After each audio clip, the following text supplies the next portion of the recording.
So this is the question number 19 from 2023 midterm morning session paper, and this question comes under the topic types of software. So in this particular question, it has been asked that you need to write two key differences between a compiler and interpreter.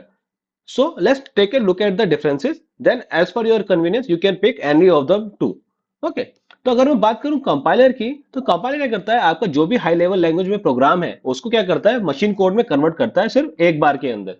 On the other hand जो interpreter है वो क्या करता है, आपका एक एक line को ट्रांसलेट करता है और एक्सिक्यूट करता है लाइन बाय लाइन।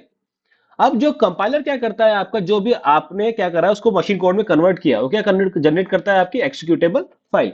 एक बार आपकी एक्सिक्यूटेबल फाइल जनरेट हो गई, उसके बाद आपके प्रोग्राम को रन करने के लिए कंपाइलर की जरूरत नहीं है। On the other hand interpreter के साथ ऐसा नहीं है। इंटरप्रेटर की क्या है, आपकी रिक्वायरमेंट हर टाइम रहेगी जब तक आपका कोड रन होना है। ओके। कंपाइलर केस में क्या होता है, जितने भी एरर्स वो होते हैं वो सारे कब डिस्प्ले होंगे, at the end of the compilation. यानी सारे के सारे एरर्स क्या होंगे, एक साथ डिस्प्ले होंगे।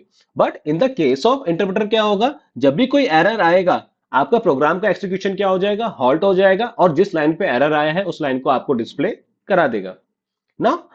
That's for the same reason compiler जो कोड होते हैं वो रन फास्टर रन करते हैं, बिकॉज क्या होता है, सारा का सारा प्रोग्राम एक साथ रन होता है। ऑन दी अदर इंटरप्रेटर के केस में क्या होता है, it run slower, why, because line by line execution होती है। इनके रिलेटिव एग्जांपल्स क्या हो गए, सी और सी प्लस दोनों क्या यूज करती हैं, आपकी कंपाइलर यूज करते हैं। On the other hand Python and pearl language क्या यूज करती हैं, आपकी interpreter. I hope you got an idea कि कंपाइलर और इंटरप्रेटर में डिफरेंसेस क्या क्या होते हैं। अब अपने कन्वीनियंस के हिसाब से आप इनमें से कोई भी दो की डिफरेंसेस नोट कर सकते हैं और पेपर में लिख सकते हैं। Now, based on the similar concept, we have a practice question for you. You need to answer this one in comment box. What will be the right answer for this one? Okay, guys, then that's it for the day. If you have any doubt regarding this one, feel free to ask in the comment box. Okay, then thanks for your time.